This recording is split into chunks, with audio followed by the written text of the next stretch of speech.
What's up, Fantasy Nation? What's going on, guys?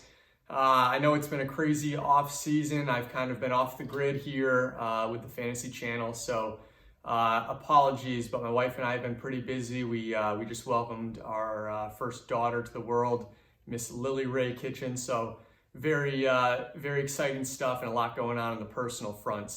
But don't worry, I'm not going to let that get in the way of my fantasy prep.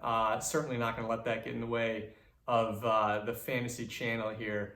Of course, follow me on Twitter, subscribe on YouTube. It is at Fantasy Umpire. Let's jump right in. I know I missed a lot this summer.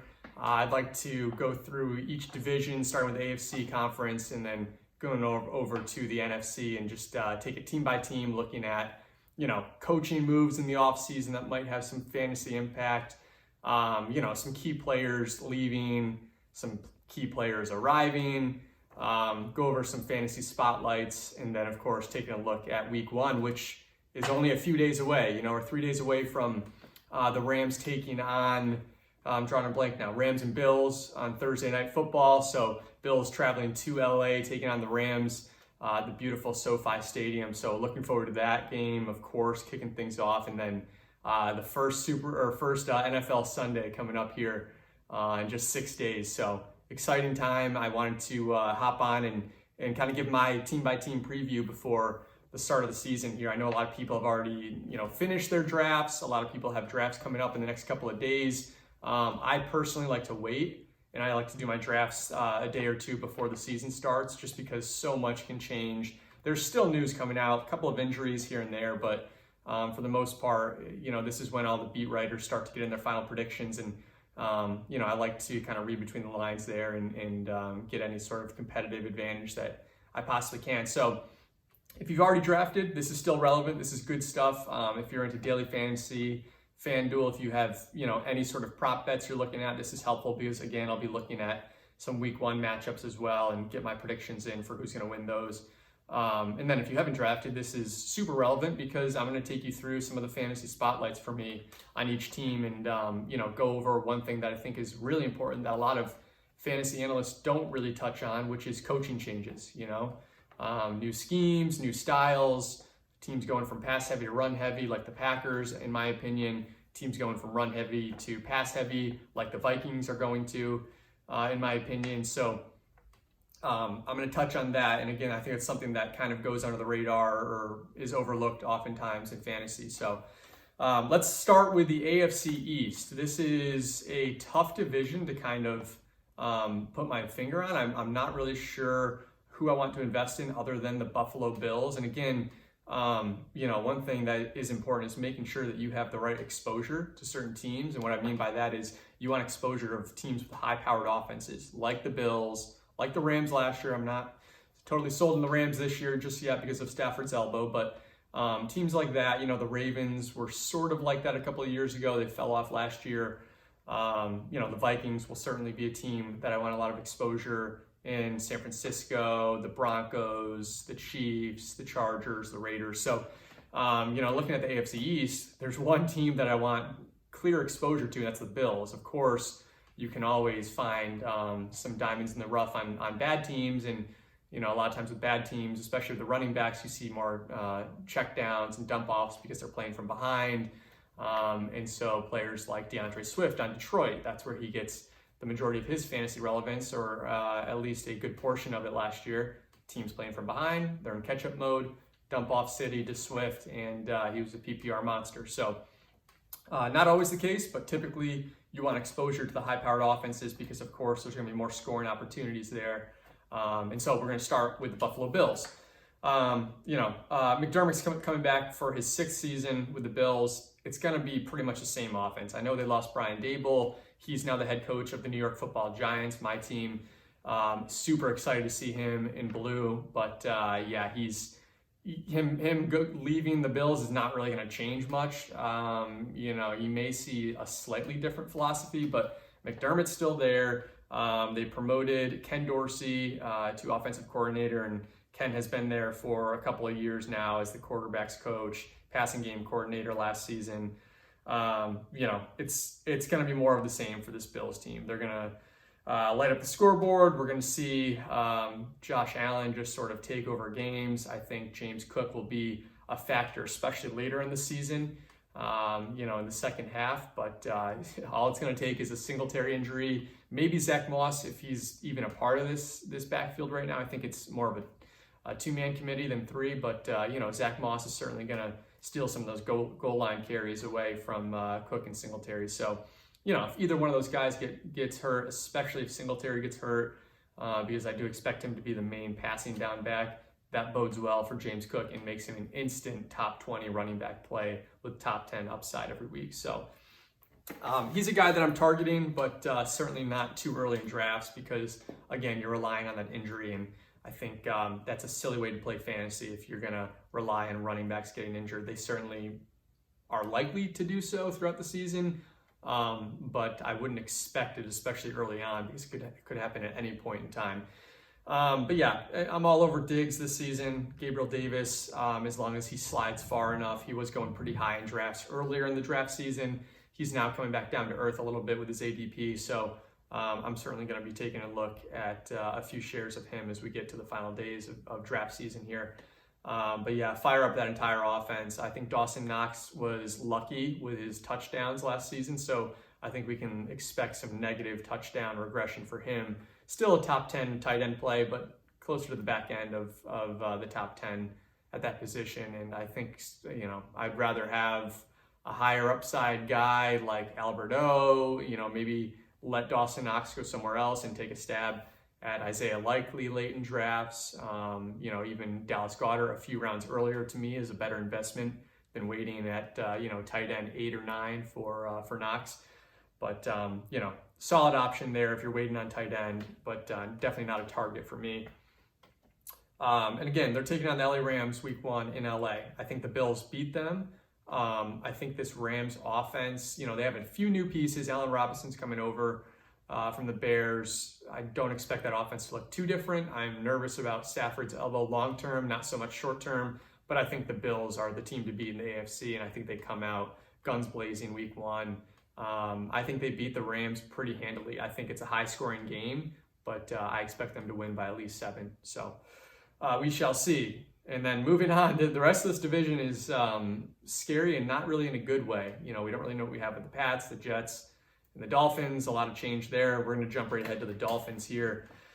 Now, Miami's got a lot of change. New head coach, Mike McDaniel, coming in from San Fran. He, of course, was their run game coordinator for a number of years, I think 3 or 4 years in San Francisco.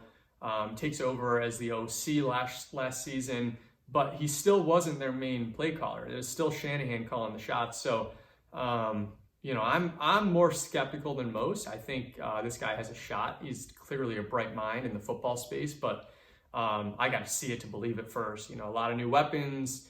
This team, they go out, they get Tyreek Hill. They're probably going to use Jalen Waddle a little bit differently this season. Gesicki doesn't really fit. He's not the best blocking tight end, and you really have to be in a Shanahan or McDaniel offense. So he's not George Kittle, and George Kittle is, in my opinion, one of the most important players on that team. That offense, in order for it to work the way it does, Kittle needs to block, and he needs to stretch the field.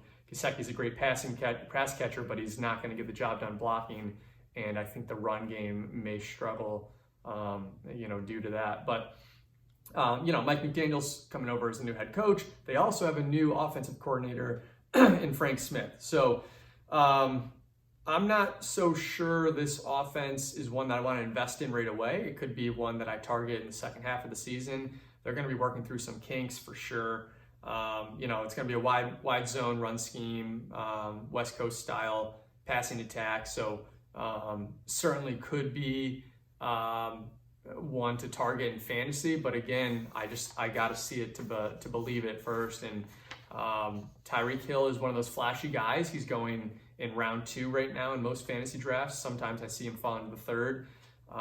To me, he's a great best ball play, but I'm not sure if I want him in season long, to be honest. I kind of prefer guys that are going a round or 2 after him with upside, like Cortland Sutton, Mike Williams, even Allen Robinson in LA. So I'll be watching them week 1 for sure. If they take off, they're playing the Pats in Miami. I actually think the Patriots win that game. But if for whatever reason Miami's offense just clicks instantly and Tua looks like a different quarterback, I will be, I'll be kicking myself. I'll also be taking a look at the teams that did draft Dolphins players and maybe start floating some trade proposals at them before it's too late. A couple of key stats on Chase Edmonds and Jalen Waddle, who are the only 2 guys that I really am targeting in drafts for Miami. Again, I'm good on Tyreek. I don't think Tua is going to be a standout quarterback in terms of fantasy production. I think he's a better real life quarterback than fantasy. But yeah, Jalen Waddle, Chase Edmonds. There's an argument to be made for Raheem Mostert. But I got to see that first. I think, he's missed way too much time. It's interesting that they brought him in, but Chase Edmonds was their priority target. He was the top running back in free agency, the first one to go. So they clearly prioritized getting Edmonds, bringing him in, and he seems like he's the number 1 running back, and it's not a 1A, 1B situation in Miami. And of course, he brings the pass catching ability. He's ranked top 5 in running back production per touch since 2019. That's a very telling stat. It's one that kind of goes underlooked, but he's outside of the top 20 of the position right now in terms of ADP. I think he needs to be inside of the top 20. And I would be actually taking him over guys like J.K. Dobbins right now. Dobbins is higher upside, but he does not look 100% healthy. We all saw that video that came out the other day at practice with the slight limp. I would argue that was a limp. Dobbins says it's just the way he walks, but usually when players are snapping back at media like that, it's for a reason. I think he might be a little self-conscious. Maybe he's frustrated with the timing of his progression post-injury and in rehab. So definitely one to think about there. That's a tough draft pick. J.K. Dobbins comes with a lot of upside, but a lot of risk right now. And to me, Edmonds is the safer play, and he comes with quite a bit of upside himself. So Edmonds is one guy I'm targeting. Jalen Waddle's the other one. I think, like I said, I think that his volume will come down, but I think his production and touchdown upside goes way up. Tyreek Hill is gonna stretch the field. Waddle's going to be the underneath guy. Of course, they're going to be looking to get the ball out of Tua's hands quickly. So both wide receivers carry quite a bit of PPR value as well. But, he earned 142 targets in last season. Jalen Waddle did 93% more than any wide receiver on the team. That's not going to happen this year with Tyreek in town. He's going as like a top 15, top 20 wide receiver. I would like to get him around 18, 19, 20. But I've got no issue with anyone taking him right around 15 or 16. I think he outproduces Tyreek Hill in fantasy this year. All right, moving right along. We touched on the game, by the way. The Dolphins, I'm going with the Pats. I think I'm not loving what the Patriots are doing, but I think they're going to slow that game down, and it's pretty clear that Miami wants to speed things up with the roster they have. I think it's kind of an awkward matchup for them, and so I think they're going to struggle in week 1. Not quite as much turnover in New England as there was in Miami in terms of new players coming in, new coaching staff. So again, I'm going to go with the Pats. I would stay far away from that game. I want to see it with both teams. And let's jump right on ahead to the Patriots. So, like I said, not quite as much changeover in New England as there is in Miami, but still quite a bit. Belichick brings back both of his guys, Joe Judge, Matt Patricia. No one knows what their role is. They don't have a job title right now, which is just so weird to me. No one's ever seen anything like this. They bring them in. It's not like he's naming Judge the defensive coordinator or offensive coordinator, and Patricia same thing. So nobody knows. Judge looks like the offensive coordinator. Patricia looks like the D coordinator, but for whatever reason, Belichick does not want to give them an official title just yet. So don't really know what to make of that. It could be tied to financials. I heard somewhere that, if Belichick does not give them the official designation, the official title as defensive coordinator, offensive coordinator, what have you, these guys can both still get their full pay from their previous employers, Detroit and the New York Giants. So if he's doing that, whatever. I mean, hey, get your boys money whenever you can. Makes sense to me if that's the loophole in the system, and makes sense that Belichick is the first one to find it. But let's jump ahead to the fantasy implications. I don't think this offense looks that different. They're still going to be run heavy. I expect to see a lot of Rhamondre Stevenson this season. Passing game should take a step forward, you'd expect. But again, it's going to be a new system, new play calling. There's already been some rumors about Mac Jones not picking it up as quickly. Maybe he's not meshing as well with Patricia and Judge and the new staff. So there's reasons to hesitate on any New England pass catcher, tight end, any player really outside of Rhamondre Stevenson. I think he is set in either that running back 1A, 1B role. You could argue that he's better than Damien Harris. I would say he's a better fantasy commodity right now. But I think, the Pats are going to look to have a bit of a committee. Damien Harris will still be around as long as he's healthy. So those goal line touches will be hard to pinpoint as far as who's getting them. And again, I think, there's a chance they air it out more. They went out, they got Devontae Parker. We've been hearing nothing but good things about him.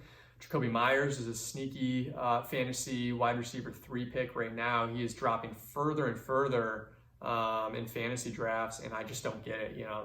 You talk about positive touchdown regression. If there's one guy in the NFL that has it written all over the place, it's exactly that, Jacoby Myers. He's the guy. So target him later in rounds. He was extremely unlucky last season, in terms of touchdowns. So the yards were there, receptions are there. He's a great route runner. He separates. He's got the rapport with Mac Jones that Devontae Parker does not have quite yet. But yeah, I'm probably going to steer clear of that entire offense aside from Rhamondre Stevenson this year. A couple of quick notes on Rhamondre. He was top 20 in running back efficiency last season, so it was there. The volume wasn't. His production was. It's still to be seen if he's going to be the guy or if he's going to be working in unison with Damien Harris. But I think the Pats would be smart to give him a full workload and use Damien Harris as kind of like their late game, kill the clock type of guy if they ever have that situation. He was 15% more efficient than Damien Harris too. So, the writing's on the wall there. He's a better running back. He was more efficient. He just didn't get the touches. And he also averaged 16.2 points per game in fantasy in the 2 games that Harris missed. So it's clear he can handle it. It's clear what his upside is without Harris. He's a borderline top 15 back if Harris misses any time or if New England just gives him the keys to that backfield. And again, Dolphins game, I'm staying away from it. If I had to pick, I'll take the Pats. I think it's going to be low scoring. It might be ugly. Pretty good defenses on both sides. So I'm not expecting too much offense in week 1. All right, and then moving on to the New York Jets, one of the toughest teams for me to really figure out this offseason. They have a tremendous draft, at least on paper. They go out and get the star running back, the number 1 running back on a lot of people's boards, Breece Hall. They go out, they get the wide receiver from Ohio State, Garrett Wilson, adding him to a very crowded wide receiving core. Elijah Moore is still there. Corey Davis is still there. But again, the wild card is the quarterback. What are you going to get out of Zach Wilson? I'm hearing reports that he might actually play week 1. I don't think so. I think they go with Flacco out of the gate. And that's really all it comes down to. If Flacco is the quarterback, if you're sitting here and telling me right now Flacco is the quarterback for the full season, Elijah Moore is instantly a top 15 wide receiver for me. I think Michael Carter and Breece Hall become very interesting. And I think, Garrett Wilson becomes interesting, especially if Corey Davis gets injured this season. He was my favorite wide receiver in the draft. He and Chris Olave I kept going back and forth on, but I felt like Garrett Wilson just had that it factor and seemed like he could be the star of this offense if he had a decent quarterback. And Flacco's been around. He knows the he knows the drill. Zach Wilson's still trying to prove his worth. Sometimes he tries to make he plays hero ball and tries to make the the hero throw across the field, fading away 40 yards with the safety coming across. And Flacco's going to be hitting those checkdowns. He's going to get the ball in Elijah Moore's hands and let him do the rest. And I think that's kind of where I stand with the Jets. Just depends on the quarterback situation. If Zach Wilson's under center, I don't want any part. If Joe Flacco is, I think you got to give these guys a pretty significant boost. But a couple of quick notes. So for me, Breece Hall, if he's dropping 5th, 6th, 7th round, hammer that. He should be a 3-down back. Michael Carter is still there. Michael Carter is a very good back. But I think they want to give Breece Hall as much as he can handle, and then sprinkle Carter in for some of the passing down work. So Breece Hall is interesting. If Michael Carter continues to drop into the 10th, 11th, 12th, even later in the draft, he's a smash pick for me. It's just a what the heck. Let's see how this plays out. Heard some rumors about Michael Carter starting week 1 as RB1 for the Jets. We'll have to wait and see. But Breece Hall is the better back. He's a 3-down back. Michael Carter, it's debatable. He had a good season last year, finished really strong at least. But Breece Hall, he's proven he's one of the most athletic running backs to ever enter the NFL. He's up there with a Jonathan Taylor. So the upside in fantasy is definitely there. But again, this offense, who knows? It's a bit of a wild card. Bring back pretty much the same coaching staff. We're expecting the same sort of schemes, probably more play action, I would assume, this year. But they're going to try to be a run-heavy team, and that's why they went out and got Breece Hall. This offensive line is starting to come together if they can get healthy. On paper, this team screams fantasy goodness, but I think Zach Wilson kind of caps their ceiling, unfortunately, pretty low. Like I said, Breece Hall, he was the best running back in this class. In my opinion, it wasn't that close. He was also the second most athletic since 2006. Think about all the running backs that have come into the league over the last 15, 16 years. He was the second most athletic out of all of them. So it's an improved O-line. It's still not top 10 in my mind, but it's up there. They're middle of the pack, trending towards the top 15, 14, in the league. I think they just need to get healthy. I think there's a couple of injuries right now that could slow this offense just a little bit out of the gates. But it's Breece Hall is kind of primed for success here. He just needs to get the volume. Another note that a lot of fantasy experts have already touched on this season is that a rookie running back has finished top 15 10 straight years. So if you expect that trend to continue, which we all do, Breece Hall is going to be the favorite to do that. A lot of people are starting to look towards Dameon Pierce in Houston, and while he was very impressive in the preseason, again, if you don't like the Jets offense, I don't know how you could like the Texans offense. We'll see what Lovey does over there. New head coach, new scheme. Maybe they figure some things out, but to me, if I'm going to invest in one of the two, I'm going to lean towards the Jets all day long and Breece Hall. And those two guys, Hall and Pierce, are now going fairly close in drafts. And so I think people need to temper expectations a little bit for Pierce, and maybe we can give Breece Hall a little bit more of a boost than we're giving him, especially if Flacco's starting. And then Elijah Moore. He's just a freak athlete. I'm targeting him in all of my drafts. He's a guy that if you already have your wide receiver 1, especially if you already have your top 2 wideouts, he's a screaming, you got to get him as a wide receiver 3 with wide receiver 1 upside. He has top 5 wide receiver overall upside if they can just figure out the quarterback situation. So for me, he's a slam dunk wide receiver 3. Even if you get him as your number 2, I think you're fine. He's gonna be boom or bust every week, and there are a lot of mouths to feed.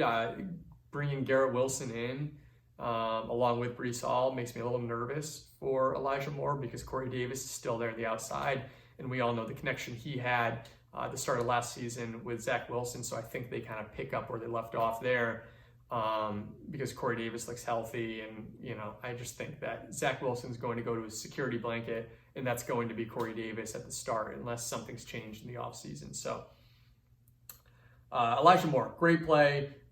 He posted top 30% numbers all time in beating man, zone, and press coverage. I mean, that's pretty amazing. So he can do it all. He can run any route. He's going to beat you deep, beat you short. He's one of the quickest players I've seen. He's just an extremely fun fantasy player. You got a few guys out there like that, like a Tyreek Hill. You want to tune in on Sunday to see his 2 or 3 big plays because they make no sense. Human beings shouldn't move that fast. And they shouldn't be able to stop on a dime the way he does. And then looking at his injury, from week 6 until when he got hurt, and anyone that was a Elijah Moore manager, you remember when he got hurt because it felt like he was going to be that league winner. He gets injured in week 13. He was wide receiver 5 in points per game. Top 5 wide receiver, and that's a pretty long stretch, week 6 to week 14. And he only ran the 76th most routes among wide receivers last year. So the volume wasn't there. He produced when he was on the field and healthy. And when he was injured, he got injured in week 13, I believe it was, like towards the end of that game. The only wide receivers at that time that were better than him from week 7 through that week 13, Cooper Kupp, Deebo Samuel, Justin Jefferson. That's the list. I mean, that's insane because those 3 guys are all going in the top 15, 16 picks in the draft. Kupp and Jefferson, you could argue, are top 5 picks this year. So, if Elijah Moore does not get injured towards the end of the season, he finishes that season out, continues in the upward trajectory that he was on, who knows? He could be a 3rd round draft pick this year. And right now you could get him in the 5th, 6th, 7th round. Who knows? He's dropping like crazy right now, and I just don't think it's warranted. Although, again, they're bringing in more mouths to feed. The quarterback situation has not gotten any better in New York. I am going to bet that Zach Wilson is not the guy. And so if Flacco starts, things are looking up or at least better. If Wilson starts, I'm out. And that does it for the AFC East. Again, I think the one thing I want to hammer home is we want to invest in top offenses in fantasy. There's going to be more scoring opportunities. A team like the Buffalo Bills, their 3rd and 4th targets, the Dawson Knox of the world, Isaiah McKenzie, Gabriel Davis. He's obviously their number 2 option now, but those guys are going to outproduce a lot of top options on some of these bad offenses, like the Jets, like the Patriots. You could argue the Dolphins, but again, they've got some studs over there. So, target the top offenses for sure. If you can't get them, or if the number 1 option on a bad team falls to you, just try to think about it in terms of game script. How are the majority of their games going to go? What division are they in? Who are their opponents 30% of the season? You look at a division like the AFC West, there's going to be a lot of shootouts. The Broncos, the Chargers, the Raiders, the Chiefs, they're going to score 50 to 60 combined points every game. So I want exposure to those offenses in those games more so than I want in a Patriots-Jets, Patriots-Dolphins game. And you're going to get 2 of those matchups every year. So, lock those in.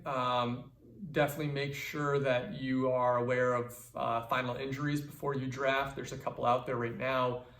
Nothing really too noteworthy on the AFC East side of things, but as I continue to produce these videos, you'll see I'm going to cover both conferences, all the divisions, and there's a couple of noteworthy injuries that I'll bring up over the course of these videos. So appreciate you guys watching. Make sure you subscribe on YouTube, Fantasy Umpire, Twitter @Fantasy Umpire, and appreciate you guys being patient with me. I know this is kind of down to the wire here, but hopefully this information and some of the stats that I'm tossing your way are relevant and helpful before you draft. Appreciate it, guys.